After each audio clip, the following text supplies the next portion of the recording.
தந்தை மகன் தூய ஆவியாரின் பெயராலே.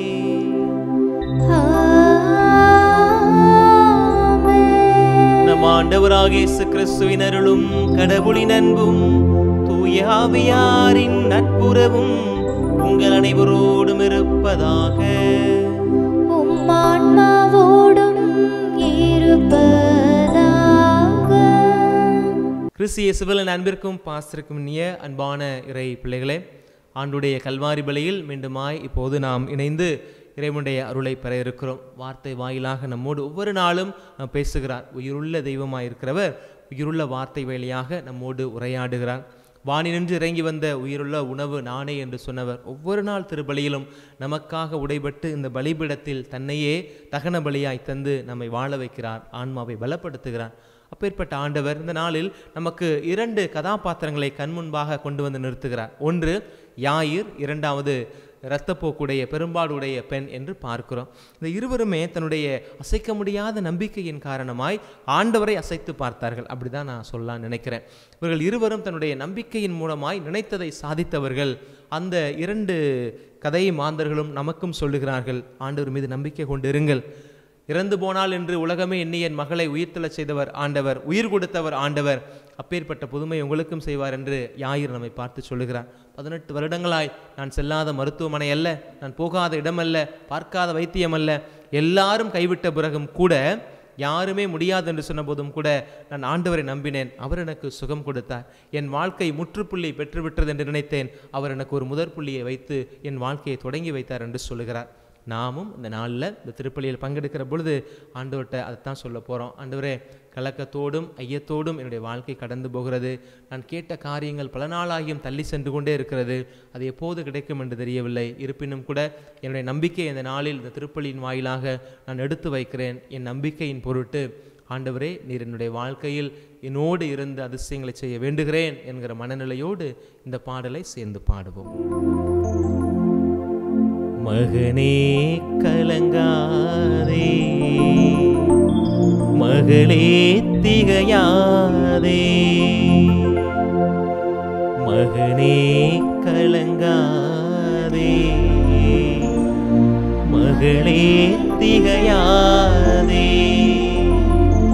காக்கும் தேவன் நான் உன்னோடு இருக்க, பயமுனக்கேன் மகனே, பயமுனக்கேன் மகளே. மகனே கலங்காதே,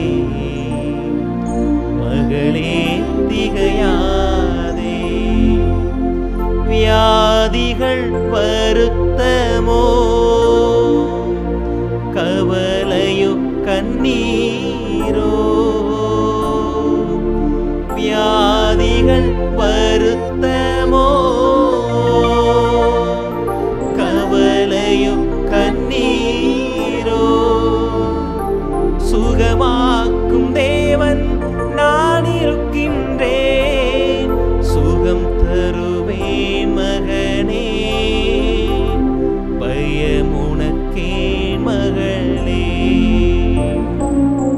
மகனே கலங்காதே, மகளே திகையாதே.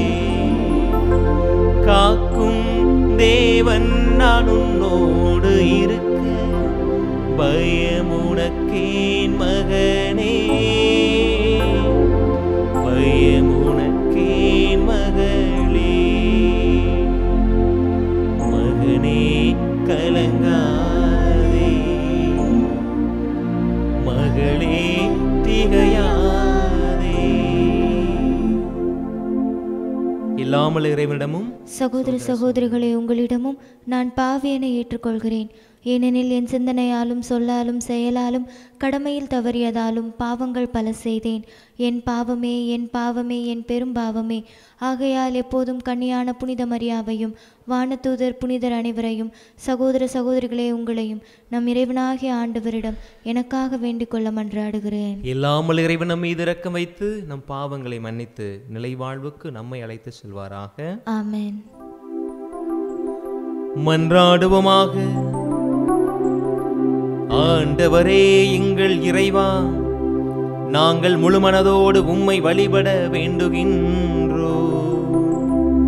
அவ்வாறு எங்கள் மக்களையும் நேரிய உள்ளத்தோடு அன்பு செய்து நிறைவாழ்வை நோக்கி பயணிக்க செய்வீராக. உம்மோடு தூயாவியாரின் ஒன்றிப்பில் இறைவனா என்றென்றும் வாழ்ந்து ஆட்சி செய்கின்ற அவர் வழியாக உம்மை மன்றாடுகின்றோம்.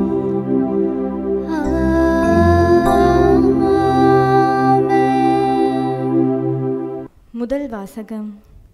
என் மகன் அப்சலோமே, உனக்கு பதில் நான் இறந்திருக்கலாமே. சாமுவேல் 2ஆம் நூலிலிருந்து வாசகம். அதிகாரம் 18, இறை திருவசனங்கள் 9 முதல் 10 மற்றும் 14 மற்றும் 24 முதல் 25, 30 முதல் அதிகாரம் 19 வசனம் 3 முடிய. அந்நாள்களில் அப்சலோம் தாவீதின் பணியாளரை எதிர்கொள்ள நேர்ந்தது. அவன் ஒரு கோவேறு கழுதை மீது ஏறி வந்து கொண்டிருந்தான். அது ஒரு பெரிய கருவாலி மரத்தின் அடர்த்தியான கிளைகளுக்கு கீழே சென்று கொண்டிருந்தது.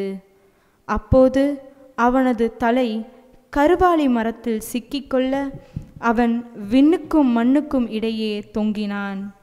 அவன் ஏறி வந்த கோவேறு கழுதை முன்னே சென்று விட்டது.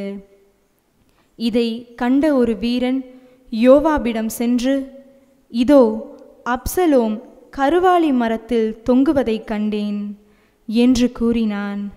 யோவாபு தம் கையில் 3 ஈட்டிகளை எடுத்துச் சென்று உயிருடன் கருவாலி மரத்தில் தொங்கிக் கொண்டிருந்த அப்சலோமின் நெஞ்சில் அவற்றை பாய்ச்சினார்.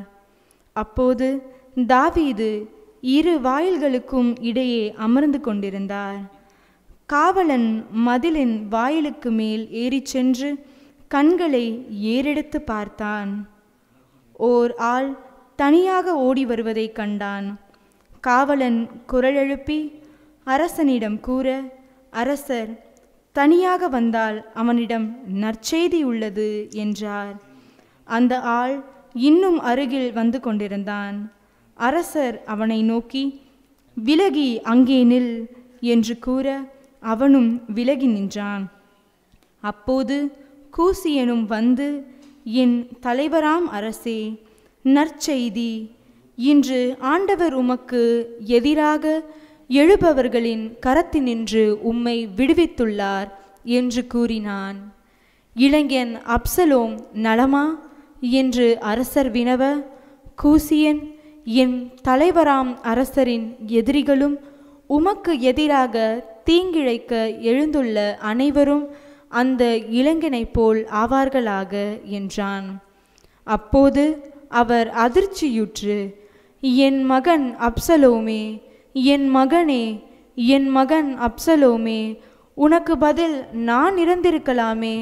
அப்சலோமே, என் மகனே என்று கதறிக்கொண்டே அவர் வாயிலின் மாடியறைக்கு சென்றார். அரசர் தம் மகனுக்காக அழுது புலம்புவதாக யோவாபுக்கு அறிவிக்கப்பட்டது.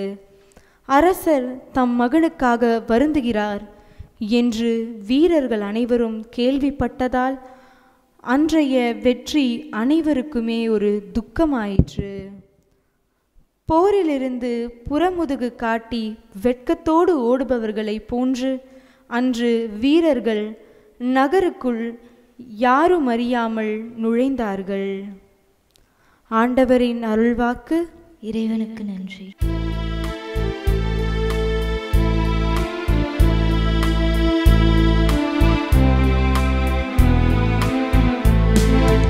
ஆண்டவரே எனக்கு செவி சாய்த்து பதிலளியும் பதிலளியும்.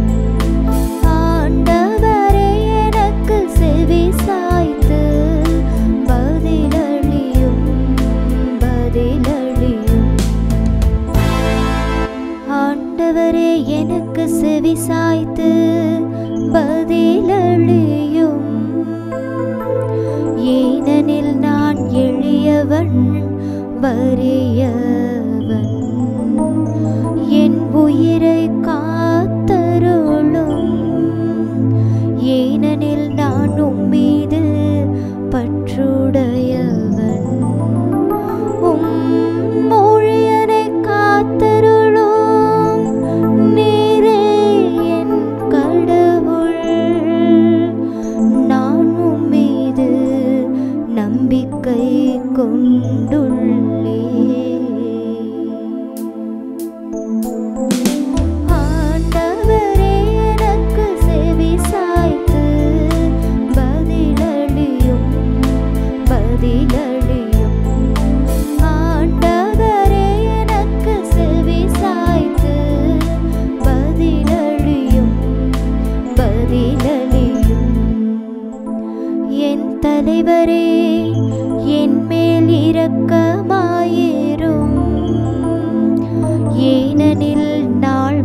முழுவதும் உம்மை நோக்கி மன்றாடுகிறேன். அடியானின் மனதை மகிழச் செய்யும். என் தலைவரே, உம்மை நோக்கி என் உள்ளத்தை உயர்த்துகிறேன். எனக்கு செவி சாயும். ஆண்டவரே எனக்கு செவி சாய்த்து பதிலளியும்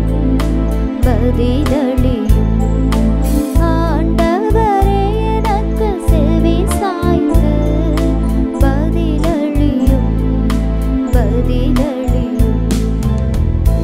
ஏனெனில் என் தலைவரே, நீர் நல்லவர், மன்னிப்பவர்.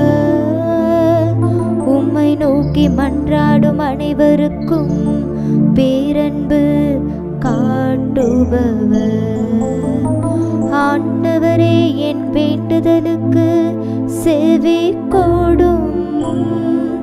உம் உதவியை நாடும் என் குரலை கேட்டருளும். உம் ஊழியரை காத்தருளும். நீரே என் கடவுள். நானும் மீது நம்பிக்கை கொண்டுள்ளேன். நானும் மீது நம்பிக்கை கொண்டுள்ளேன்.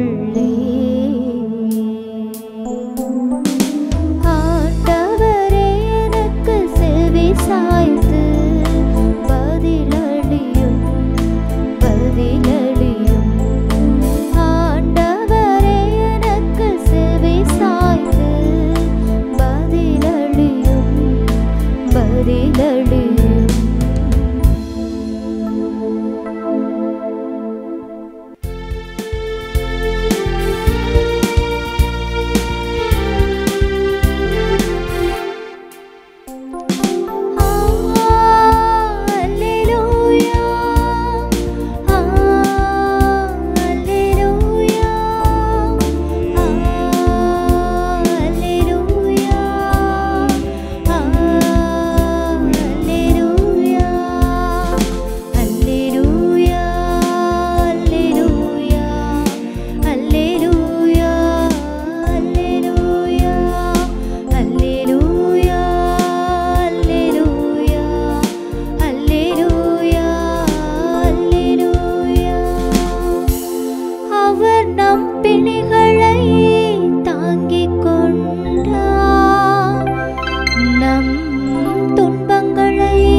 ஆண்டவர் உங்களோடு இருப்பாராக. உம் ஆன்மாவோடும் இருப்பாராக. புனித மார்க்கு எழுதிய தூய நற்செய்தியிலிருந்து வாசகம். ஆண்டவரே, மாட்சி உமக்கே. மார்க்கு நற்செய்தி 5வது அதிகாரம் இறை வார்த்தைகள் 21 தொடங்கி 43 முடிய. அக்காலத்தில் இயேசு படகிலேறி கடலை கடந்து மீண்டும் மறுகரையை அடைந்ததும் பெரும் திரளான மக்கள் அவரிடம் வந்து கூடினர். அவர் கடற்கரையில் இருந்தார். தொழுகை கூட தலைவர்கள் ஒருவரான யாயிர் என்பவர் வந்து அவரை கண்டு அவரது காலில் விழுந்து, என் மகள் சாகும் தருவாயில் இருக்கிறார். நீர் வந்து அவள் மீது உம் கைகளை வையும், அப்போது அவள் நலம் பெற்று பிழைத்துக் கொள்வார் என்று அவரை வருந்தி வேண்டினார். இயேசுவும் அவருடன் சென்றார். பெருந்திரளான மக்கள் அவரை நெருங்கிக் கொண்டே பின்தொடர்ந்தனர். அப்போது 12 ஆண்டுகளால் இரத்தப்போக்கினால் வருந்திய பெண் ஒருவர் அங்கு இருந்தார். அவர் மருத்துவர் பலரிடம் தமக்கு உள்ளதெல்லாம் செலவழித்தும் ஒரு பயனும் அடையாமல் மிகவும் துன்புட்பட்டவர். அவர் நிலைமை வரவர மிகவும் கேடுற்றது. அவர் இயேசுவை பற்றி கேள்விப்பட்டு மக்கள் கூட்டத்துக்கு இடையில் அவருக்கு பின்னால் வந்து அவரது மேலுடையை தொட்டார். ஏனெனில் நான் அவருடைய ஆடையை தொட்டாலே நலம் பெறுவேன் என்று அப்பெண் எண்ணிக்கொண்டார். தொட்ட உடனே அவருடைய இரத்தப்போக்கு நின்று போயிற்று. அவரும் தம் நோய் நீங்கி நலம் பெற்றதை தம் உடலில் உணர்ந்தார். உடனே இயேசு தம்மிடமிருந்து வல்லமை வெளியேறியதை தம்முள் உணர்ந்து மக்கள் கூட்டத்தை திரும்பி பார்த்து, என் மேலுடையை தொட்டவர் யார் என்று கேட்டார். அதற்கு அவருடைய சீடர்கள் அவரிடம், இம்மக்கள் கூட்டம் உம்மை சூழ்ந்து நெருங்குவதைக் கண்டும் என்னை தொட்டவர் யார் என்கிறீரே என்றார்கள். ஆனால் அவர் தம் மேலுடையை தொட்டவர் காணும்படி சுற்றிலும் திரும்பி பார்த்து கொண்டிருந்தார். அப்போது அப்பெண் தமக்கு நேர்ந்ததை அறிந்தவராய் அஞ்சி நடுங்கிக் கொண்டு அவர் முன் விழுந்து நிகழ்ந்தது அனைத்தையும் அவரிடம் சொன்னார். இயேசு அவரிடம், மகளே, உனது நம்பிக்கை உன்னை குணமாக்கிற்று, அமைதியோடு போ, நீ நோய் நீங்கி நலமாயிரு என்றார். அவர் தொடர்ந்து பேசிக் கொண்டிருந்த போது தொழுகை கூட தலைவருடைய வீட்டிலிருந்து ஆட்கள் வந்து அவரிடம், உம்முடைய மகள் இறந்து விட்டால், போதகரை ஏன் இன்னும் தொந்தரவு செய்கிறீர் என்றார்கள். அவர்கள் சொன்னது இயேசுவின் காதில் விழுந்ததும் அவர் தொழுகை கூட தலைவரிடம், அஞ்சாதீர், நம்பிக்கை மட்டும் கைவிடாதீர் என்று கூறினார். அவர் பேதுரு, யாக்கோபுவின் சகோதரரான யோவான் ஆகியோரை தவிர வேறு ஒருவரையும் தம்முடன் வரவிடவில்லை. அவர்கள் தொழுகை கூட தலைவரின் வீட்டிற்குள் சென்றார்கள். அங்கே அமளியும் மக்கள் அழுது ஓலமிட்டு புலங்குவதையும் இயேசு கண்டார். அவர் உள்ளே சென்று, ஏன் இந்த அமளி, ஏன் இந்த அழுகை, சிறுமி இறக்கவில்லை, உறங்குகிறாள் என்றார். அவர்கள் அவரை பார்த்து நகைத்தார்கள். ஆனால் அவர் அனைவரையும் வெளியேற்றிய பின் சிறுமியின் தந்தையையும் தாயையும் தம்மிடம் இருந்தவர்களையும் கூட்டிக் கொண்டு அச்சிறுமி இருந்த இடத்திற்கு சென்றார். சிறுமியின் கையை பிடித்து அவளிடம் தலித்தாகும் என்றார். அதற்கு சிறுமி, உனக்கு சொல்லுகிறேன், எழுந்திரு என்பது பொருள். உடனே சிறுமி எழுந்து நடந்தால். அவள் 12 வயது ஆனவள். மக்கள் பெரிதும் அழைத்து போய் மெய் மறந்து நின்றார்கள். இதை யாருக்கும் தெரிவிக்க கூடாது என்று அவர் அவர்களுக்கு கண்டிப்பாய் கட்டளையிட்டார். அவளுக்கு உணவு கொடுக்கவும் சொன்னார். ஆண்டவரின் அருள்வாக்கு. கிறிஸ்துவே உமக்கு புகழ். கிறிஸ்து இயேசுவில் என் அன்பிற்கும் பாசத்திற்கும் இனிய அன்பு இறை மக்களே, இந்த கல்வாரி பலியில் ஆண்டவர் நம்மோடு உணவாய் கலக்க காத்திருக்கிறார். நம்மை பாவத்திலிருந்து மன்னித்து நம்முடைய ஆன்மாவை பலப்படுத்துகிறார். இவை இரண்டுக்கும் இடையில் ஒரு காரியம் நடக்கிறது. அதுதான் வார்த்தையால் அவர் நம்மை தொடுகிறார். அவர் பேச நாம் கேட்க, நாம் பேச அவர் கேட்க என்று ஒரு தந்தைக்கும் மகனுக்கும் இடையே இருக்கிற ஒரு உரையாடல் நடக்கிற இடம்தான் இந்த திருவுரை என்று சொல்லப்படக்கூடிய மறையுரை பகுதி.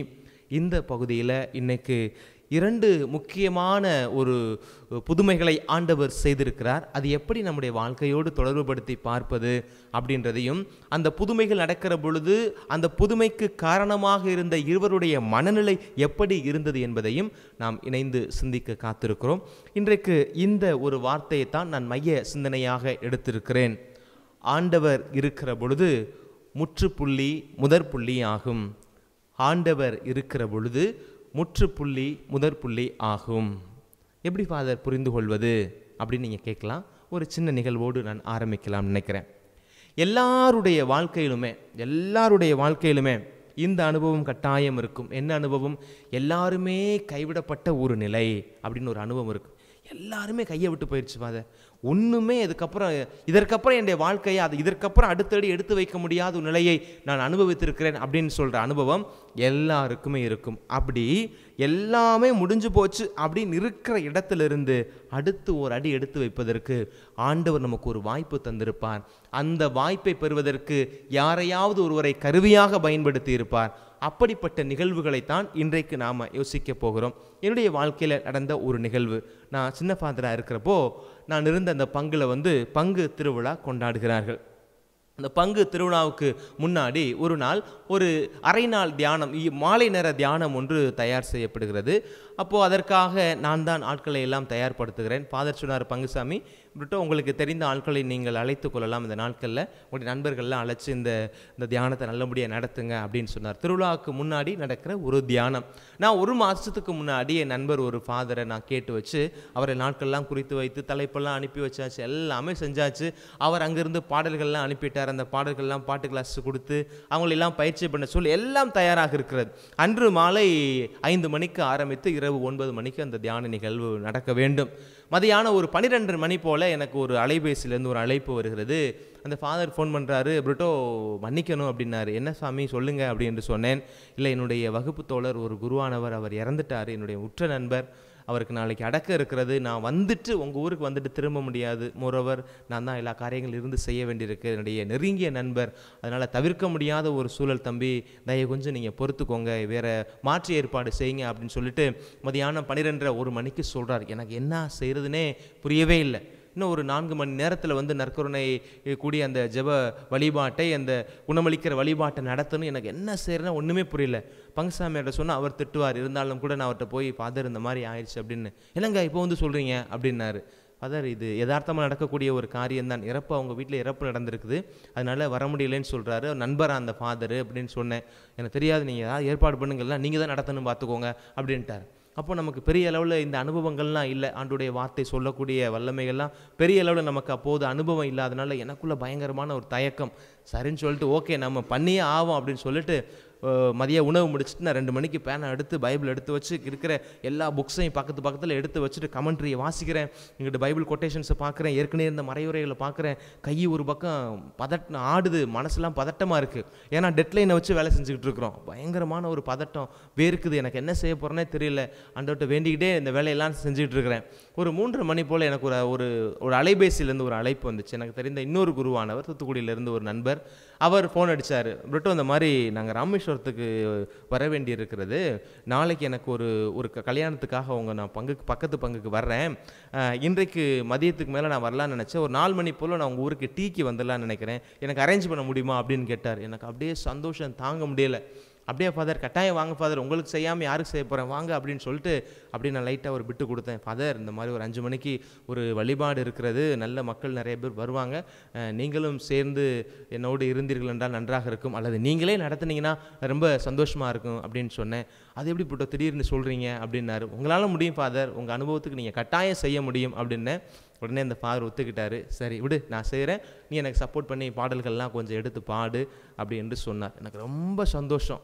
நான் இந்த நேரத்தில் அதை நினச்சி பார்க்குறேன். ஐயோ போச்சு, இனிமேல் நம்ம என்ன செய்ய போகிறோம், இன்றைக்கி ஒரு பதட்டத்தோடு பயத்தோடையா ஆண்டுடைய வார்த்தையை அறிவிக்க போகிறோம் அப்படின்னு நினைக்கும் போது கடவுள் எங்கோ இருந்த ஒரு குருவானவர் அனுப்பி இடம் இருக்கிற அந்த கலக்கத்தை போக்கி அந்த மக்களுக்கும் நல்ல செய்தியை அந்த நாளில் ஒரு நிறைவாக கொடுப்பதற்கு ஆண்டவர் வழி செய்தார். என்னால் கொடுக்க முடியாது அப்படின்னு இல்லை, ஒரு டெட்லைன் வச்சு ஒரு பதட்டத்தோடு நம்ம ஒரு காரியத்தை பதறி அப்படின்னு செய்கிற பொழுது அது மக்களுக்கு நிறைவான பலனை தராது. ஆண்டவர் அன்னைக்கு நான் முடிஞ்சு போச்சு அப்படின்னு நினைக்கிற இடத்துல எனக்கு ஒரு முதற் புள்ளியை வச்சு விட்டார். முற்றுப்புள்ளி அங்கு முதல் புள்ளியாக மாறியது. இந்த அனுபவம் என் அன்பு மக்களே உங்கள் எல்லாருக்குமே கட்டாயம் இருக்கும். அதில் எனக்கு மாற்று கருத்து என்பதே இல்லை. ஒரு இடத்துல நின்றுக்கிட்டு இருந்திருப்பீங்க, ஊருக்கு போயிருப்பீங்க, அதான் கடைசி பஸ்ஸு அப்படின்னு சொல்லியிருப்பாங்க. அதுக்கு மேலே பஸ்ஸே இல்லை, இன்றைக்கி நைட்டு பஸ் ஸ்டாண்டில் தான் தூங்க வேண்டிய சூழல் வந்திருக்கும். பார்த்தீங்கன்னா திடீர்னு உங்களுக்கு தெரிஞ்ச ஒருத்தர் அந்த பக்கமாக காரில் வருவார். என்ன அங்கே நிற்கிறீங்க அப்படின்னு கேட்பார், உங்களை கூட்டிகிட்டு போயிருப்பார். வாய்ப்புகள் நிறைய இருக்கிறது. இந்த மாதிரி பண கஷ்டங்கள் வருகிற பொழுது அந்த மாதிரி ஒரு சூழல் வந்திருக்கும். ஏகப்பட்ட இடங்களில் முடிஞ்சு போச்சு அப்படின்னு நினச்சிட்டு இருப்போம். அந்த இடத்துல ஆண்டவர் லைட்டாக நம்மளை லிஃப்ட் பண்ணி விடுவார், யார் மூலமாவது. அப்படி வாழ்க்கையே முடிஞ்சு போச்சு அப்படின்னு நினச்சிருந்த ஒரு மனுஷனுக்கு ஆண்டவர் இன்னைக்கு லிஃப்ட் கொடுக்குறாரு, 2 பேருக்கு கொடுக்குறாரு. நம்ம வழக்கமாக எங்கள் கிராமப்புறங்கள்லாம் ஒரு வார்த்தை பயன்படுத்துவாங்க, சாண் ஏறுனா முளம் சறுக்குது அப்படின்வாங்க. சாண் ஏறுனா முளம் சறுக்குது அப்படின்வாங்க. நம்ம ஏறலாம் நினைப்போம், கீழே தள்ளி விட்டுருவாங்க, ஏறலாம் நினைப்போம், கீழே தள்ளி விட்டுருவாங்க அப்படின்னு நினைக்கிறேன் இல்லையா? அப்படி விழுந்து கிடந்த ஒரு மனிதனுக்கு ஆண்டவர் இன்னைக்கு வாழ்க்கை கொடுக்குறார். யார் அப்படின்னு சொன்னால் யாயிருடைய மகளுக்கு அந்த வாழ்க்கை கிடைக்கிறது. 2 பேருக்கு ஒரு புதுமைக்குள் ஒரு புதுமை அப்படின்னு சொல்லலாம், அழைப்பிற்குள் அழைப்பு அப்படின்னு சொல்கிறது போல ஆண்டவர் ஒரு புதுமையை செய்வதற்காக தயார் நிலையில் இருக்கிற பொழுது இன்னொரு புதுமை அந்த இடத்துல நடக்கிறத இன்றைக்கு ஆண்டவர் நமக்கு வார்த்தையாக சொல்லுகிறாரு. என்ன, யாயிர் ஒரு நூற்றுவ தலைவனை போல ஒரு படை தளபதியாக அவன் இருக்கிறான். அவன் வானா வர்றதுக்கும் போனா போறதுக்கும் எத்தனையோ பேர் அவனிடம் இருக்கிறார்கள். ஆனால் அவனுடைய மகளுக்கு ஒரு நோய் வந்து விடுகிறது. இது எல்லாருக்குமே நாம் தெரிஞ்சுக்கிற வேண்டிய காரியங்க. எவ்வளோதான் பணங்காசு இருந்தாலும், எவ்வளோதான் சொந்த பந்தம் இருந்தாலும், எவ்வளோதான் நமக்கு ஆள்பலம் இருந்தாலும், எல்லாமே இருந்தாலும் சரி, உடம்பு சரியில்லாமல் போயிடுச்சு அப்படின்னா, இந்த உடல் சுகவீனப்பட்டு போயிடுச்சு அப்படின்னா கிட்டத்தட்ட எல்லாமே போனது மாதிரி தான். இங்கே யாயிருக்கு எல்லாமே இருக்குது, அவனுடைய மகள் சாக கிடக்கிறாள். அந்த சூழ்நிலையில் அவருக்கு அதுக்கு மேலே ஒன்றுமே செய்ய தெரியல. என் மகளுடைய வாழ்க்கை முடிய போகுது, என்னுடைய வாரிசு என்னை விட்டு போகிறது, நான் நேசித்த என் மகள் என்னை விட்டு போகிறாள் அப்படின்ற உணர்வு வந்துடுச்சு. எப்போவுமே அப்பாக்களுக்கு மகள்கள் மீது ஒரு தனிப்பட்ட அன்பு இருக்கும். எப்போவுமே ஆப்போசிட் செக்ஸ் அப்படின்றது எல்லா உறவுகள்லையுமே ஒரு ஈர்ப்பு கொடுக்கும். இது ஒரு ஆரோக்கியமான ஈர்ப்பு இந்த தந்தைக்கும் மகளுக்கும் இடையே இருக்கிற அந்த ஈர்ப்பு அதிகமாகவே இருக்கும். அப்பேற்பட்ட ஒரு சூழ்நிலையில் தன்னுடைய மகளை இழக்க போகிறோமே என்று அவர் வருந்தி நிற்கிற பொழுதுதான் ஆண்டவர் இயேசுவை பற்றி கேள்விப்படுகிறார். ஆண்டவர் இயேசுவிடம் போய் தன்னையே முழுமையாக சரணாகதியாக கொடுக்கிறார் என்பதை தான் அவருடைய காலில் விழுந்து அப்படின்ற வார்த்தை வரும். அவருடைய குனிந்து ஆண்டுடைய காலில் விழுகிறார். விழுந்து அந்த இடத்துல தன்னையே முழுமையாக கொடுத்து ஆண்டவருக்கு முன்பாக இயலாமை வெளிப்படுத்தி, என் பிள்ளைக்கு நீங்கள் நினைத்தால் மட்டுமே உயிர் பிச்சை கொடுக்க முடியும் என்று அந்த இடத்தில் வேண்டுவதைத்தான் இன்றைய நாளில் ஆண்டுடைய வசனம் நமக்கு சொல்லுகிறது. என் அன்பு பிள்ளைகளே, நோய்களை குணமாக்கக்கூடிய வல்லமை நம் ஆண்டவருக்கு எப்போதும் இருக்கிறது. ஏசாயா புத்தகம் 53:5 வாசிக்கிறோம், அவரோ நம் குற்றங்களுக்காக காயமடைந்தார், நம்முடைய தீய செயல்களுக்காக நொறுக்கப்பட்டார், நமக்கு நிலைவாழ்வை அளிக்க அவர் தண்டிக்கப்பட்டார், அவர் தம் காயங்களால் நாம் குணமாகிறோம்.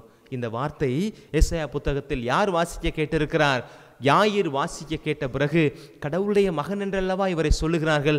அப்போ தந்தைக்கு இருக்கிற அதே குணம் மகனுக்கு இருக்குமே என்று சொல்லி அந்த மகனை நம்பி போகிறார். நமக்காக காயப்பட்ட கடவுள் நமக்கு சுகம் தருவார் என்று நான் வாசித்திருக்கிறேன். ஆண்டவரே, என் கடவுளின் மகனே, எனக்கு நீங்கள் என் மகளுக்கு சுகம் தாருங்கள் என்று தன்னையே முழுமையாக அந்த இடத்தில் அவர் சரணாகதியாக கொடுப்பதைத்தான் அந்த இடத்துல பார்க்கிறோம். ஆமாம் மக்களே, இன்னைக்கு நம்ம பல நேரங்களில் இந்த காலில் விழுகிற ஒரு கலாச்சாரத்தை போய் பார்க்குறோம். காலில் விழுகிற கலாச்சாரம் அது அரசியல் வட்டத்தில் நம்ம சொல்லவே தேவையில்லை. அது ஒரு காலில் விழுவது என்பது ஒரு ஒரு ஒரு அசிங்கப்படுத்தப்படக்கூடிய ஒரு காரியமாக இன்றைக்கி மாற்றிட்டாங்க. ஒரு ஆதாயத்துக்காக அரசியல்வாதி கால்களில் போய் விழுகிறது, அதெல்லாம் அந்த காலில் விழுகுதல் அப்படின்றது, காலில் விழுந்து வணங்குதல் அப்படின்றது இருக்கிற அந்த தெய்வீகத்தை இன்றைக்கி சிதைச்சிட்டாங்க. ஏதாவது ஒரு காரியம், ஏதாவது கடவுள் அம்மா அவங்ககிட்ட இருக்கிறாங்க, ஆண்டவர் அங்கே இருக்கிறார் அப்படின்னு சொன்ன உடனே அப்படியே பொத்துன்னு போய் அவங்க காலில் விழுகிறது. காலில் விழுகிறது என்பது தன்னிலை வருத்தி அவருக்கு முன்பாக நான் ஒன்றுமே இல்லை என்பதை வெளிப்படுத்துவதுதான் காலில் விழுகிறது. ஆண்டவருக்கு முன்னாடி தான் மட்டுங்க நம்ம காலில் விழுகலாம். கடவுளுக்கு முன்பாக நம் காலில் விழுகலாம், நம் பெற்றவர்களுக்கு முன்பாக நம் காலில் விழலாம். இன்னமும் ஒருபடி சுருக்கி சொல்லணும்னா, நம் நலன் குறித்து அக்கறையோடும் ஆர்வத்தோடும் இருக்கிறவர்கள் காலில் நாம் விழுவதில் தப்பே இல்லை. ஆனால் நமக்கு ஆதாயம் கிடைக்க வேண்டும் என்பதற்காக நம்ம ஒருத்தர் காலில் விழுகிறோம் அப்படின்னா, நான் என்னைய மதிக்கலைன்னு தான் அர்த்தம். I don't respect my self. ஆண்டவர் எனக்கு கொடுத்துருக்க அந்த உடல் நான் மதிக்கலை, எனக்கு கொடுக்குற அந்த ஆன்மாவை நான் மதிக்கலை அப்படின்னு தானே அர்த்தம். அதனால் யாருடைய கால்களில் விழுவதற்கு முன்பாக யோசித்து பாருங்கள், நம் மீது அக்கறை உள்ளவர்களா, நம்முடைய ஆன்மாவையும் நம்முடைய மனிதத்தையும் மதிக்கக்கூடியவர்களா அப்படின்னு பாருங்களேன். யார் இந்த இடத்துல என்ன செய்கிறாரு? போய் ஆண்டவருடைய காலில் விழுந்துறாரு பாருங்க. ஆண்டவருடைய கால்களில் விழுந்து தான் இந்த வார்த்தையை சொல்லி, என் மகளுக்கு நீங்கள் உயிர் கொடுங்கள் அப்படின்னு சொல்லி கேட்குறார். தனக்குள் இருக்கிற அந்த ஆணவம் அது எல்லாம் போயிடுச்சு. என்ற படைவீரர்கள் இருக்கிறாங்க, நான் சொன்னால் வர்றதுக்கு, நான் சொன்னால் போகிறதுக்கு எல்லாருமே எனக்கு இருக்கிறாங்க. இருந்தாலும் கூட ஆண்டவரே, உங்களுக்கு முன்னாடி நான் நிற்கும் போத நான் உங்கள் சிரசு, என் சிரசு உங்கள் காலில் படக்கூடிய அளவிற்கு நான் உங்களை விழுந்து வணங்குவேன், என் ஆணவம் என்னோடு அழிந்து போகட்டும் அப்படின்றது போல ஒரு உடல் சைகையை வெளிப்படுத்துகிறார். ஒரு வார்த்தையில் சொல்ல போனோம்னா, ஆணவத்தை களைவதே ஆன்மீகத்தின் அடிப்படை தேடல். ஆணவத்தை களைவதே ஆன்மீகத்தின் அடிப்படை தேடல். இந்த ஒரு சிந்தனையை, இந்த ஆணவத்தை களைந்த யாயிருடைய இந்த செயல்பாட்டின் மூலமாக முற்றுப்புள்ளி பெற்ற அவருடைய மகளுடைய வாழ்க்கை முதல் புள்ளியாய் மாறியது. முற்றுப்புள்ளி பெற்ற அவருடைய வாழ்க்கை முதல் புள்ளியாக மாறி போனது. அதே போல் இரண்டாவது ஒரு காரியத்தை நம்ம பார்க்கிறோம். ஆண்டவர் அந்த புதுமையை செய்யலான்னு பயணிக்கிற அந்த நேரத்தில் அந்த ஊரில் இரத்தப்போக்கினால் பாதிக்கப்பட்ட எத்தனையோ வருடங்கள், 18 வருடங்கள் என்று சொல்லுகிறார்கள், அத்துணை வருடங்களாக அந்த இரத்தப்போக்கினால் பாதிக்கப்பட்ட அந்த பெண்ணானவள் ஆண்டவருடைய கால்களில் விழுவதற்கு முன்பாக யோசிக்கிறாள். ஒரு சமூகம், ஒரு ஆணாதிக்கம் நிறைந்த ஒரு சமூகம் தான் இயேசு வாழ்ந்த அந்த யூத சமூகம். அந்த சமூகத்துக்கு மத்தியில் ஒரு ஆணோடு ஒரு பெண் இணைந்து நடப்பதோ இணைந்து செல்வதோ என்பது கற்பனைக்கு மெட்டாத ஒரு காரியம். அதுவும் இயேசுவை போன்ற ஒரு போதராக பார்க்கக்கூடிய ஒரு இறை மனிதனை அல்லது ஒரு குருவை ஒரு பெண் போய் தொடுவது என்பது மிகவும் கண்டிக்கத்தக்க ஒரு காரியம். லேவியர் புத்தகம் 15:25-31 அந்த இரத்தப்போக்கினால் பாதிக்கப்பட்ட பெண் எப்படி இருக்க வேண்டும், அவருடைய இழிநிலை என்ன என்பதை லேவியர் 15:25 31 வரை நமக்கு அவற்றையெல்லாம் தெளிவாக சொல்லுகிறது. அந்த சூழ்நிலையில் அவள் முடிவு செய்கிறாள், ஒரு கூட்டத்திற்கு மத்தியிலே ஒரு பெண் சென்று ஆணை தொடுகிறாள் என்று சொன்னால் அதனால் ஏற்படக்கூடிய எல்லா விளைவுகளையும் அறிந்தவள் தான் இந்த இரத்தப்போக்குடைய பெரும்பாடு கொண்ட அந்த பெண். அவள் நினைத்து பார்க்கிறாள், இந்த நோயோடு இந்த இரத்தப்போக்கோடு இந்த இழிநிலையான இந்த நிலையில் நான் இருப்பதை காட்டிலும் இறைவனுடைய மகனை தொடப்போகிறேன் என்ற காரணத்திற்காக நான் இறக்க நேர்ந்தாலும் அது எனக்கு சிறப்பு என்கிற மனநிலையோடு தான் அவள் அந்த இடத்திலே போய் ஆண்டவருடைய ஆடையைத்தான் தொடுவதற்கு முயற்சி செய்கிறார். அதைத்தான் இன்றைக்கு நம்ம வாசகத்திலையும் பார்க்கிறோம். இத்தோடு நாம் சாக வேண்டிய நிலை வந்தாலும் கூட அதை தன்னுடைய இறை நம்பிக்கையினுடைய வெளிப்பாடாய் காட்டலாம் என்கிற உணர்வு அவளுக்குள் இருக்கிறது. இந்த 2 பேருடைய வாழ்க்கையும் பாருங்களேன், இந்த 2 பேருடைய வாழ்க்கையிலையும் பார்க்கிறோம். என்ன பார்க்கிறோம் அப்படின்னா, இயேசு ஆண்டவர் அவருடைய நம்பிக்கையை பார்க்கிறார். இவர்கள் 2 பேருக்குமே ஆண்டவருடைய குணமளிக்கக்கூடிய வல்லமையில் நம்பிக்கை இருக்கிறது, குணமளிக்கக்கூடிய நம்பிக்கை இருக்கிறது அப்படின்றத பார்க்கிறோம். 2வது காரியம், யாயிராக இருந்தாலும் சரி அல்லது இந்த இரத்தப்போக்குடைய பெண்ணாக இருந்தாலும் சரி, இவங்க 2 பேருமே எடுத்தோன்னு ஆண்டவரே அப்படின்னு விழுந்து கிடக்கல. அவர்களால் முடிந்த முயற்சிகளை செய்கிறார்கள், முடிந்த அளவு முயற்சிகளை செய்கிறார்கள். ஆனால் இது சில நேரங்களில் இந்த ஆண்டோடைய குணமளிக்கிற வல்லமையை குறித்து நம்ம நினச்சி பார்க்குற பொழுது ஆண்டவர்கிட்ட போனால் எல்லாமே சரியாயிரும் அப்படின்னு நினைக்கிறாங்க. இல்லை, நம்முடைய சுய முயற்சிகள் அப்படின்னு ஒரு சில காரியங்கள் இருக்கு இல்லையா, அதை நம்ம கட்டாயம் செய்யணும். இன்றைக்கி எத்தனையோ வைத்திய முறைகள் இருக்கிறது, எத்தனையோ பேருக்கு வைத்தியங்கள் தெரிந்தவர்கள்லாம் இருக்கிறாங்க, சுய வைத்தியம் இருக்கிறது, நம்முடைய கை வைத்தியம் இருக்குது. இதெல்லாம் நம்ம முயற்சி பண்ணி பார்க்கணும். ஒரு நோயின் வந்தோம் முதல்ல பொத்துன்னு போய் ஆண்டவர் காலில் விழுகணும் அப்படின்னு சொல்லலை. ஏன்னா ஆண்டவர் தான் இந்த வைத்திய முறைகளை நமக்கு கொடுத்துருக்கிறாரு, அவர் தான் சிந்திக்கக்கூடிய ஆற்றலை கொடுத்துருக்கிறாரு, குணமளிக்கக்கூடிய வல்லமை இந்த இயற்கையில் கொடுத்துருக்கிறாரு. இவற்றை எதையுமே பயன்படுத்தாமல் ஆண்டவரனை காப்பாற்றுவார் அப்படின்னு சொல்லி அவரிடம் போய் சரணாகதியை உடனடியாக ஆகிவிட்டு கிடைக்கவில்லை என்று சொன்னோன்னே கடவுளை குறை சொல்றது அப்படின்றதும் என்னை பொறுத்தவரை அது ஒரு தவறான காரியமாக நான் பார்க்கிறேன். ஆண்டவர் இந்த கொடுத்திருக்கிற காரியங்களை பயன்படுத்தி நம்மை பாதுகாத்து கொள்ள நாம் என்ன செய்யணும், முயற்சி செய்ய வேண்டும் அப்படின்றதை ஆண்டவர் இன்னைக்கு நமக்கு செய்கிறார். எந்த முயற்சியுமே செய்யாம கடவுள் என்னை காப்பாற்றுவார் என்று நம்புவதும் நடக்காத பட்சத்தில் இறைவனை குற்றப்படுத்துவதும் இன்றைக்கு இயல்பாக இருக்கிறது. மானுட முயற்சியும் இறைவனின் தலையீடும் இருக்க வேண்டும். இதைத்தான் இந்த நாளில் நாம் சொல்ல விரும்புகிறோம். அப்படி ஒரு முயற்சியோடு போகிற பொழுது நீங்கள் முயற்சிக்கு மேல் முயற்சி பண்ணி கடவுள் நம்பிக்கையோடு அதை நம்ம சேர்த்து வைத்துக்கணும்.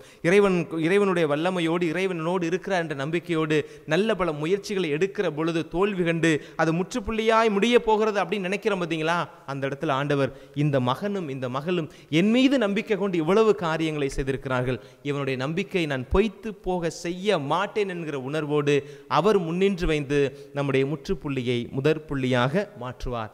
ஆண்டவர் நம்மோடு இருந்தார் என்று சொன்னால் இவை எல்லாம் நமக்கு நடக்கும்.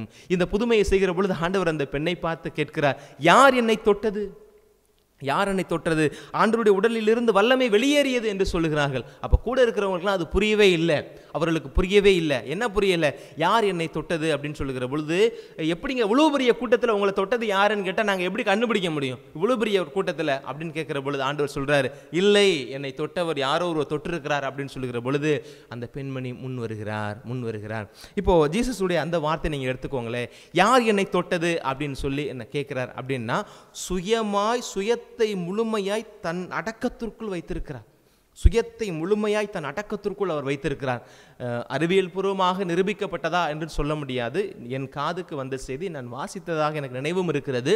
என்னன்னா, உலகத்தில் இதுவரை பிறந்த மனிதர்களிலேயே, இந்த உலகத்தில் மனுஷனா பிறந்த மனிதர்களிலேயே இயேசு ஆண்டவருக்கும் அதற்கு அடுத்தாற் போல புத்தருக்கும் தான் அவருடைய அந்த இறை அலைகள் என்று சொல்லப்படக்கூடிய அவ்ரா என்று ஆங்கிலத்தில் சொல்வார்கள் இல்லையா, அந்த அதிர்வுகள், இறை அதிர்வுகள் அதிகமாய் உள்ளது இவர்கள் இருவருக்கு தான் என்று சொல்வார்கள்.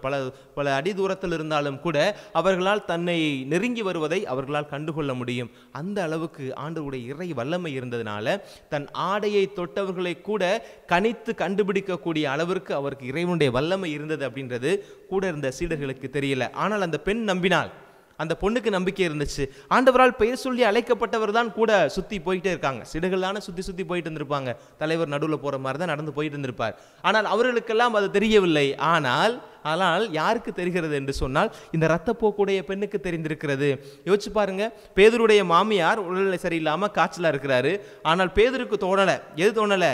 இயேசுடைய அந்த ஆடையை தொட்டால் கூட என் மாமி சுகமடைஞ்சிருவாங்க அப்படின்னு யாரும் யோசிக்கவே இல்லை.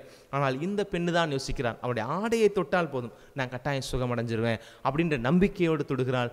ஆண்டவர் கேட்கிற பொழுது கூனி குறுகியவளாக அந்த சமூகத்திற்கு முன்பாக வந்து நிற்கவில்லை, ஆண்டவருடைய காலில் விழுகிறாள். ஆண்டவர் சொல்லுகிறார், உடைய நம்பிக்கை உன்னை குணமாக்கிற்று என்று சொல்லுகிறார். அந்த பெண்ணுக்கு ஆண்டவருடைய அந்த நம்பிக்கை, அவருடைய சுகம் தரக்கூடிய அந்த நிகழ்வில் இருக்கிற நம்பிக்கை ஆழமாக இருந்தது அப்படின்றத இன்றைக்கு வாசகம் நமக்கு சொல்லுகிறது. என் அன்பு சகோதர பிள்ளைகளே, நிறைய இறைவார்த்தைகளை என்னால் உங்களுக்கு மேற்கோள் காட்ட முடியும். இருப்பினும் கூட இந்த ஒரு இறைவார்த்தையை நான் உங்களுக்காக சொல்ல விரும்புகிறேன்.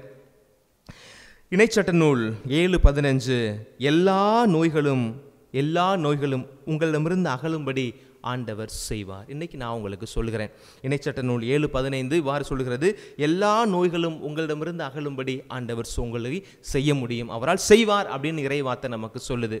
நம்ம கேசியில் திருப்பலி பார்க்கக்கூடியவங்க எத்தனையோ பேர் உடல்நலம் சுகமற்றவர்களாக இருக்கிறீர்கள், அல்லது நம்முடைய குடும்பங்களில் எத்தனையோ பேர் உடல் சுகவீனத்தோடு இருக்கிறாங்க. உங்களுக்கு தெரிஞ்சவங்க, நீங்கள் இறை நம்பிக்கையில் ஆழமாக இருக்கிறீங்க அப்படின்றதுக்காண்டி உங்கள்கிட்ட ஜெபிக்க சொல்லி கேட்டவங்க எத்தனையோ பேர் இருப்பாங்க. அவர்கள் எல்லாருக்காகவும் நீங்கள் ஆண்டவரிடம் நம்பிக்கையோடு ஜெபியுங்கள். அவருடைய திருப்பாதம் அமர்ந்து முழந்தால் படியிட்டு உங்களுடைய நெத்தி மண்ணில் படுகிற அளவுக்கு, ஆண்டவருடைய திருப்பாதம் படுகிற அளவுக்கு நீங்கள் நம்பிக்கையோடு ஜெபியுங்கள். ஆண்டவர் உங்களுக்கு கட்டாயம் சுகம் தருவார். உங்கள் வழியாகவும் சுகம் தருவார், உங்களுக்கும் சுகம் தருவார். உங்களுடைய வாழ்க்கையில் முற்றுப்புள்ளி பெற்ற காரியத்தை அவர் முதற்புள்ளியாக மாற்றி விடுவார். அல்லது உங்களிடம் ஜெபிக்க கேட்ட மக்களுடைய வாழ்க்கையில் எதுவெல்லாம் முற்றுப்புள்ளி பெற்றுவிட்டது என்று நினைக்கிறீர்களோ, நம்பிக்கையோடு ஜெபியுங்கள். யாயிரின் மகளுக்கு சுகம் கொடுத்தது போல, யாயிரின் மகளுக்கு உயிர் பிச்சை கொடுத்தது போல, இறந்து விட்டாள் என்று நினைத்து கொண்டிருந்த அவளை உயிரோடு எழுப்பியது போல, அல்லது இரத்தப்போக்குடைய பெண்ணுடைய அந்த 18 ஆண்டு கால போராட்டத்தை ஆடையின் நுனியை தொட்டதன் நம்பிக்கையின் பார்த்து சுகம் கொடுத்தது போல, உங்கள் ஜெபமும் கேட்கப்படும். நம்முடைய வாழ்க்கையில் முற்றுப்புள்ளியாய் இருக்கிற காரியம் முதற்புள்ளியாய் மாற்ற வல்லவர் நம் ஆண்டவர் இயேசு கிறிஸ்து. அவரோடு இணைந்து பயணிப்போம். இறைவனுடைய ஆசிரை தொடர்ந்து இந்த பலியிலே வேண்டுவோம். ஆமென்.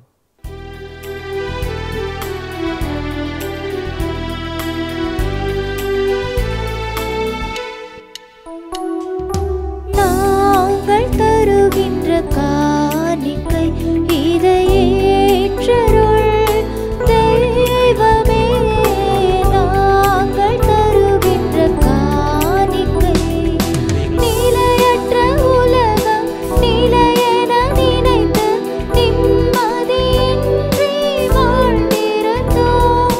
நிலையற்ற உலகம் நிலையென நினைத்து நிம்மதியின்றி கண்ணீர் பூக்களை உந்தன் பாதத்தில் காணிக்கையாக்கவே இன்று உம்மை நாடினோம். நாங்கள் தருகின்ற காணிக்கை இதை ஏற்றருள் தெய்வமே, நாங்கள் தருகின்ற காணிக்கை.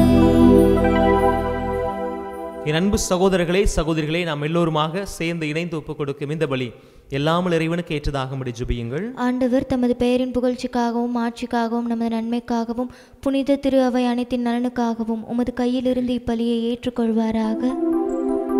ஆண்டவரே, எங்கள் பணிகளை காணிக்கையாக உமது பீடத்திற்கு கொண்டு வருகின்றோம். இவற்றை கனிவோடு ஏற்று எங்களது மீட்பின் அருளடையாளமாக மாற்றுவீராக. எங்கள் ஆண்டவராகிய கிறிஸ்து வழியாக உம்மை மன்றாடுகின்றோம்.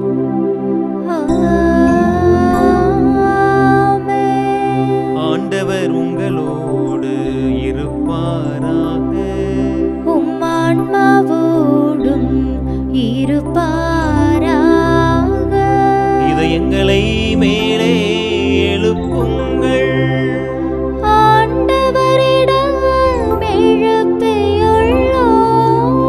நம் இறைவனாகிய ஆண்டவருக்கு நன்றி கூறுவோம். அது தகுதியும் நீதியுமானது. ஆண்டவரே, தூயவரான தந்தையே, என்று வாழும் எல்லாம் அல்ல இறைவா, எங்கள் ஆண்டவராகிய கிறிஸ்து வழியாக எந்நாளும் எவ்விடத்திலும் நாங்கள் உமக்கு நன்றி செலுத்துவது மெய்யாகவே தகுதியும் நீதியும் ஆகும். எங்கள் கடமையும் மீட்புக்குரிய செயலுமாகும். நாங்கள் வாழ்வதும் இயங்குவதும் இருப்பதும் உம்மிலேதான். இந்த உடலோடு வாழ்கையில் உமது பரிவிரக்கத்தின் பயன்களை மட்டுமே நாங்கள் நாள்தோறும் அனுபவிப்பதோடு அன்றி இப்பொழுதே நிலை வாழ்வின் பிணையையும் கொண்டுள்ளோம். ஏனெனில் ஆவியாரின் முதற்கனிகளை பெற்றுள்ள நாங்கள் பாஸ்கா மறை நிகழ்வின் பயன் எங்களுக்கு என்று ஒன்று என நம்புகிறோம். அந்த ஆவியானவர் வழியாகவே நீரே சுவை சாவினின்று உயிர்த்தெழச் செய்தீர். ஆகவே நாங்கள் வானதூதர் புனிதர் அனைவரோடும் சேர்ந்து உமது புகழை ஒரே குரலாய் பாடுவதாவது: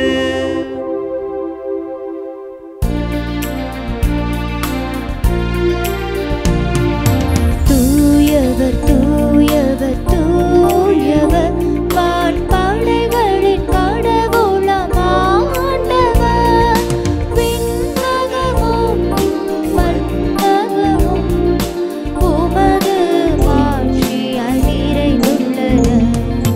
உன்னதங்களிலே ஓசன்னா, உன்னதங்களிலே ஓசன்னா.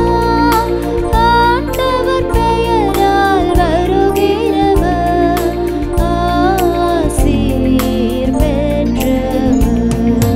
உன்னதங்களிலே ஓசன்னா, உன்னதங்களிலே ஓசன்னா. வானகத் தந்தையே, நீர் மெய்யாகவே தூயவர், புனிதம் அனைத்திற்கும் ஊற்று. ஆகவே உமது ஆவியை பொழிந்து இந்த காணிக்கைகளை புனிதமாக்க உம்மை தாழ்மையோடு வேண்டுகிறோம். இவ்வாறு எங்கள் ஆண்டவராக இயேசு கிறிஸ்துவின் உடலும் இரத்தமுமாய் இவை அனைத்தும் எங்களுக்கு மார்பனவாக. அவர் பாடுபட மனமுவந்து தம்மை கையளித்த போது அப்பத்தை எடுத்து நன்றி செலுத்தி அதை பிட்டு தம் சிறைகளுக்கு கொடுத்து சொன்னதாவது: அனைவரும் இதிலிருந்து பெற்று உண்ணுங்கள், ஏனெனில் இது உங்களுக்காக கையளிக்கப்படும் என் உடல்.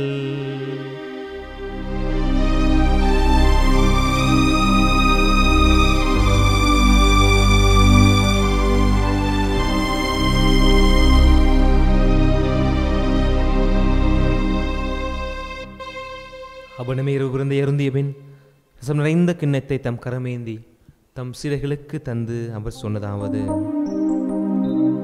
அனைவரும் இதிலிருந்து பெற்று பருகுங்கள், ஏனெனில் இது புதிய நிலையான உடன்படிக்கைக்குரிய இரத்தத்தின் கிண்ணம். இது பாவ மன்னிப்புக்கென்று உங்களுக்காகவும் எல்லோருக்காகவும் சிந்தப்படும். இதை என் நினைவாக செய்யுங்கள்.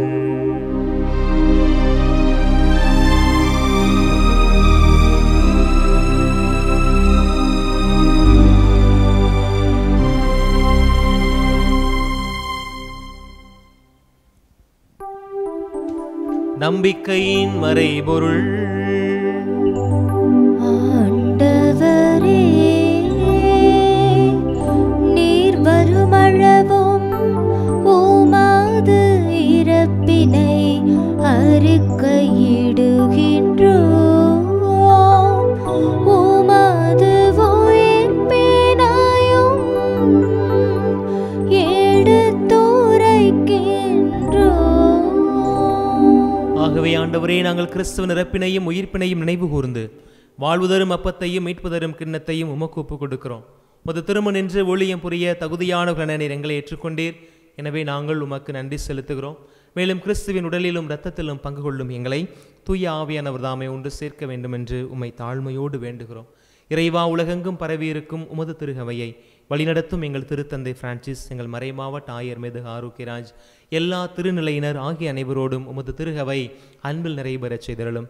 மேலும் உயிர்த்தலும் எதிர்நோக்கோடு துயில் கொள்ளும் எங்கள் சகோதர சகோதரிகளையும் இன்றைய நாள் திருப்பலியில் நாங்கள் நினைவு கூர்ந்து நம்பிக்கையோடு ஜெபிக்கின்ற ஒவ்வொரு குடும்பங்களையும் நீர்தாமே ஆசீர்வதிக்கும்படியாய் அந்த குடும்பங்களில் மறைத்த ஆன்மாக்களை உமது ஒளிமிக்க திருமுன் ஏற்றுக்கொள்ள வேண்டுமாய் மன்றாடுகிறோம்.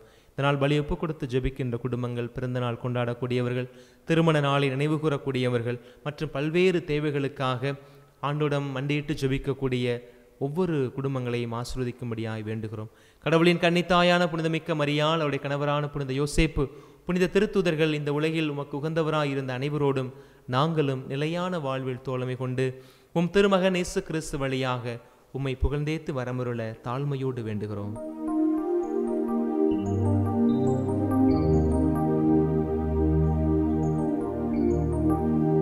இவர் வழியாக இவரோடு இவரில் எல்லாம் வல்ல இறைவனாகிய தந்தையே, தூயாவியாரின் ஒன்றிப்பில் எல்லா புகழும் ஆட்சியும் என்றென்றும் உமக்கு உரியதே.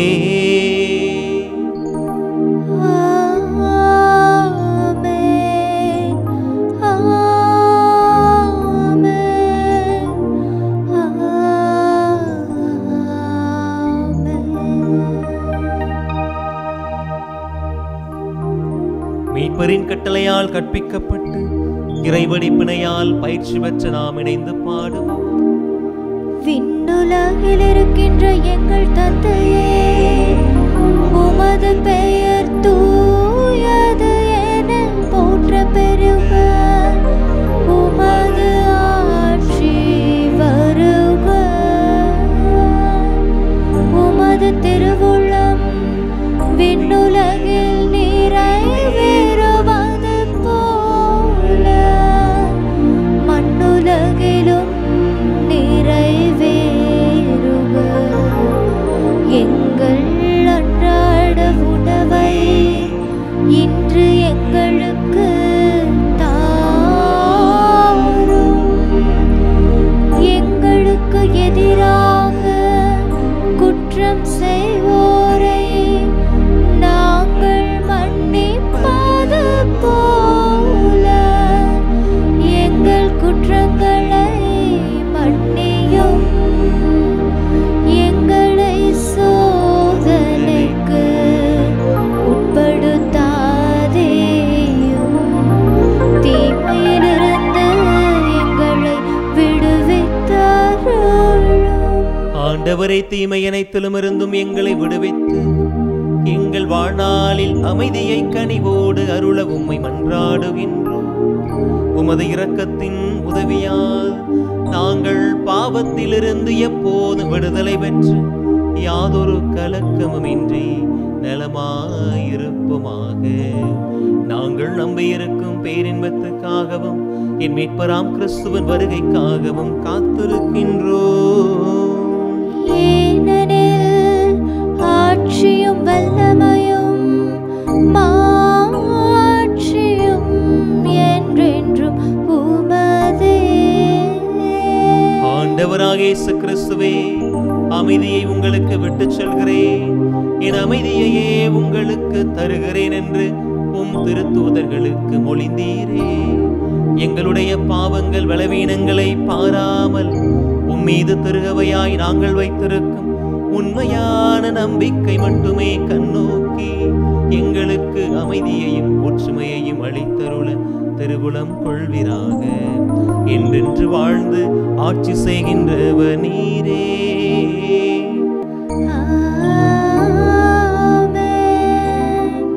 ஆண்டவருடைய அமைதி உங்கள் அனைவரோடும் என்றும் இருப்பதாக, உம் ஆன்மாவோடும் இருப்பதாக. இயேசு ஆண்டவர் தருகின்ற அமைதியை ஒருவர் மற்றவரோடு பகிர்ந்து கொள்வோம். உலகின் பாவங்களை போக்கும் இறைவனின் செம்மறியே, எங்கள் மேல் இரக்கமாயிரும். உலகின் பாவங்களை போக்கும் இறைவனின் செம்மறியே, எங்கள் மேல் இரக்கமாயிரும். உலகின் பாவங்களை போக்கும் இறைவனின் செம்மறியே, எங்களுக்கு அமைதியை அளித்தருளும்.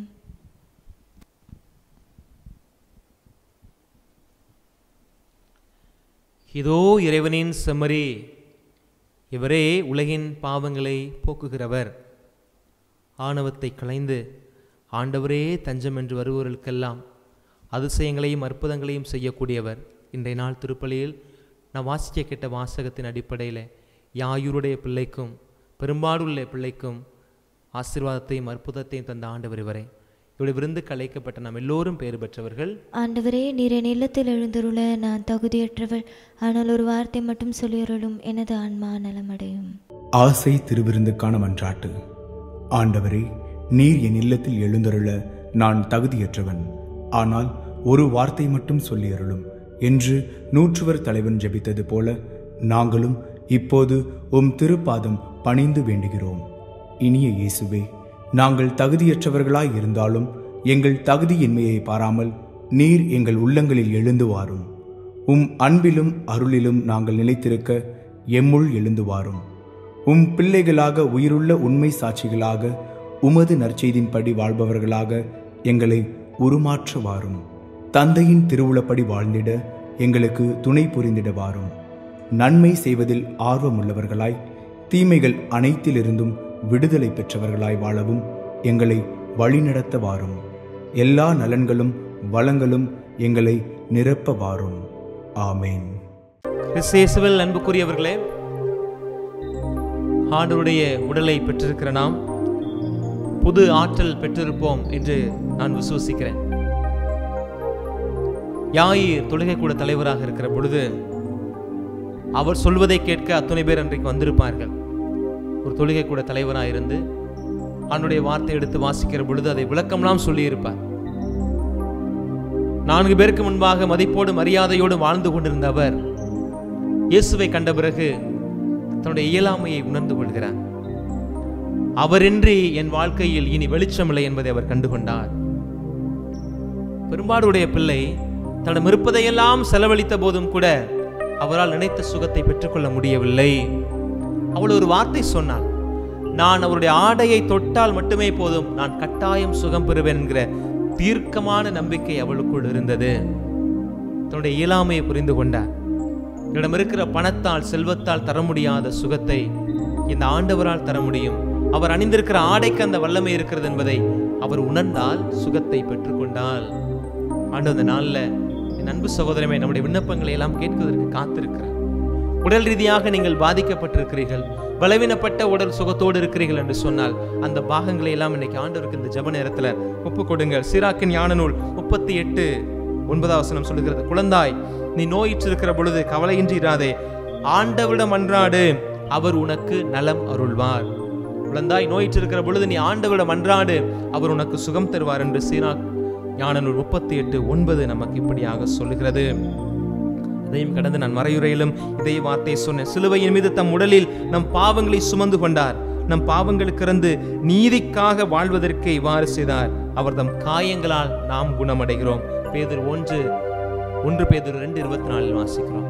இந்த நம்பிக்கையோடு இந்த நாளில் ஆண்டவர் ஒப்பு கொடுத்து ஜெபிப்போம். ஆண்டவரே, நான் உடலால் பலவீனப்பட்டிருக்கிறேன், பலவீனப்பட்டிருக்க உடலின் பாகங்களை எல்லாம் ஒப்பு கொடுக்கிறேன். ஆண்டவரே, மண்டியிட்டு ஜெபிக்கிற பொழுது என் முழங்கால்கள் வலிக்கிறது, தலை தூக்கி ஜெபிக்கிற பொழுது என் தலை வலிக்கிறது, கரமுயர்த்து ஜெபிக்க முடியவில்லை.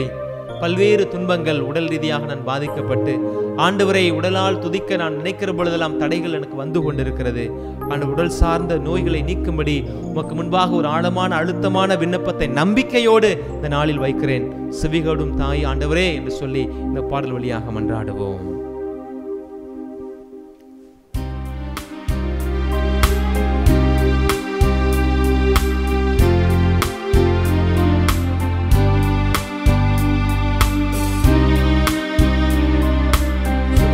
என்ற நம்பிக்கையோடு ஆண்டவருக்கு நன்றி சொல்லுவோம்.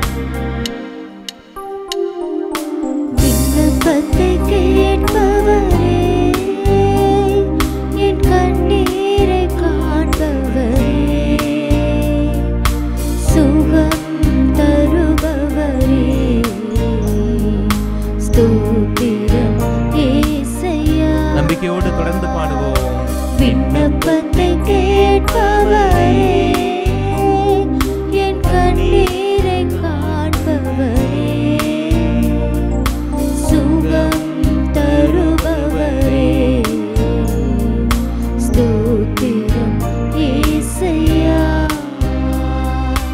ஆண்டவரே உம்மால் மட்டுமே கூடும், அது எல்லாமும் கூடும். நம்புகிறோம்.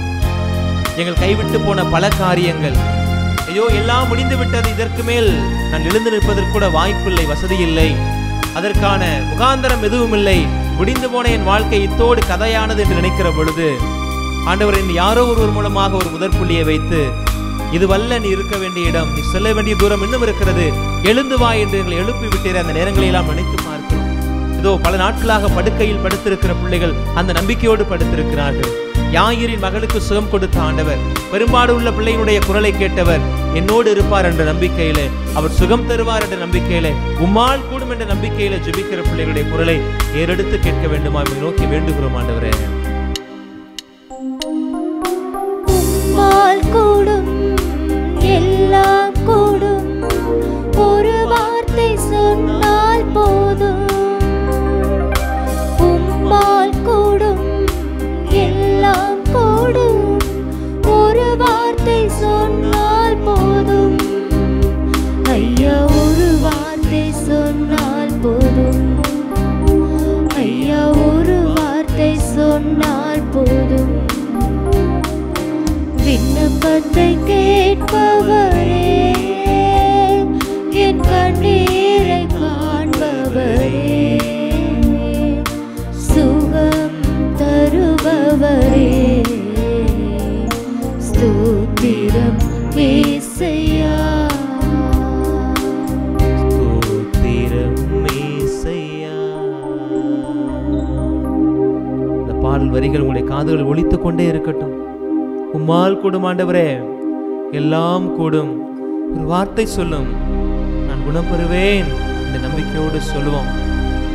அன்றைக்கு நூற்று தலைவர் அந்த வார்த்தை சொல்லிதான் ஆண்டவர்கிட்ட காரியம் சாதிச்சுட்டு போனார். அதே போல யாயிரும் தன் மகள் சுகமற்று இருக்கிற பொழுது ஆண்டவருக்கு முன்பாக முழந்தார் படியிட்டார். அவர் நினைச்ச காரியத்தை அவர் சாதிச்சுட்டு போயிட்டார். 18 ஆண்டுகளாக இரத்த போக்கோடு அந்த பெண் கஷ்டப்படுகிற பொழுது, படித்த மருத்துவர்கள் எல்லாம் தெரிந்தவர்கள் எல்லாம் முடியாது என்று சொன்ன பொழுது, ஆண்டவரால் மட்டுமே முடியும் என்பதை நம்பி அவருடைய ஆடையில் தொட்டால் நான் சுகம் பெறுவேன் என்கிற நம்பிக்கையை தனக்குள் தான் சொல்லிக் கொண்டான். அவர் நினைச்ச காரியத்தை அவர் சாதிச்சு போயிட்டான். ஆண்டவரே, இதோ உமக்கு முன்பாக இந்த வழிபாட்டுல, குறிப்பாக இந்த ஆராதனை பாடலில் பங்கெடுக்கிற நாங்க எல்லாருமே, இதோ சமூகம் அனைத்துமே உமது நம்பிக்கை கொண்டிருக்கிறது. எத்தனையோ பேர் எங்களுடைய நம்பிக்கையை பார்த்து ஏளனம் செய்திருக்கிறார்கள். ஆண்டவரே ஆண்டவரே என்று ஆலயத்தை நோக்கி ஓடுகிறாள், அவர் படாத கஷ்டம் அல்ல, கடவுள் உண்மையிலேயே இருக்கிறாரா இல்லையா, அல்லது கடவுள் உண்மையிலேயே இவர் நேசிக்கிறாரா என்று தெரியவில்லை என்று சூழ்ந்திருக்கிறவர்களெல்லாம் எங்களை பார்த்து வசைபாடல் பாடியிருக்கிறார்கள், கேட்டிருக்கிறோம். இருப்பினும் கூட நம்பிக்கையோடு உமக்கு முன்பாக நிற்கிற இந்த சமூகத்தை நீர் ஆசீர்வதிக்க வேண்டுமா ஜெபிக்கிறோம் அப்பா. உடலில் பலவீனப்பட்ட பாகங்களை எல்லாம் இந்த நாளில் இந்த பிள்ளைகள் தொட்டு ஜெபித்துக் கொண்டிருக்கிறார்கள். ஆண்டுடைய கடமனை தொடுகிறது என்ற நம்பிக்கையோடு ஜெபிக்கிறார்கள். நம்பினோர் ஒருபோதும் உம்மிடமிருந்து கைவிடப்பட்டதே இல்லை. நம்பினோர் எவரும் ஒருபோதும் வெறுங்கையராய் சென்றதே இல்லை. குழந்தாய், நீ ஆண்டவருடன் நம்பிக்கையோடு மன்றாடு, நான் உனக்கு செவி கொடுப்பேன் என்று இந்த நாளில் சிராக்கின் இந்த புத்தகத்தினுடைய வசனத்தை எங்களுக்கு மேற்கோள் காட்டினீரே. நம்பிக்கையோடு ஜெபிக்கிறோம் ஆண்டவரே. உடலில் உபாதைகள் அனைத்தையும் சரி செய்யும். தலைகளிலே, இடுப்புகளிலே, மார்பகத்தில், கையில், கால்கள் என்று பலவீனமாய் இருக்கிற எங்கள் உடலில் இருக்கிற ஒவ்வொரு பகுதியும் நீர்தாம் தொட வேண்டும்.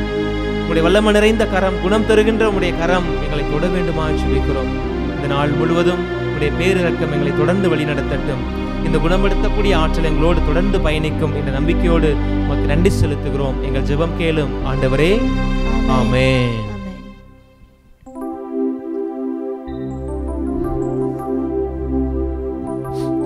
நன்றி கூறி மன்றாடுவோமாக. ஆண்டவரை மீட்பளிக்கும் கொடையால் வலுப்பெற்றுள்ள நாங்கள் உம்மை வேண்டுகின்றோம். இதனால் முடிவில்லாத மீட்பில் இந்த உதவினால் உண்மையான நம்பிக்கை என்றும் எங்களில் வளர்ச்சி பெற செய்வீராக. எங்கள் ஆண்டவராகிய கிறிஸ்து வழியாக உம்மை மன்றாடுகின்றோம். ஆண்டவர் உங்களோடு இருப்பாராக.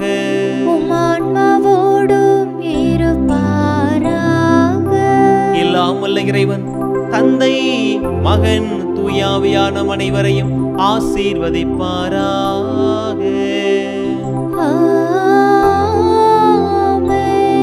ஆண்டவரின் அன்பிலும் அன்னையின் பரிந்துரையிலும் வாழ சென்று வாருங்கள். வாழ்வின் பள்ளி தொடர்கின்றது.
புகழுக்குரிய தூய்மை மிகு நற்கருணைக்கு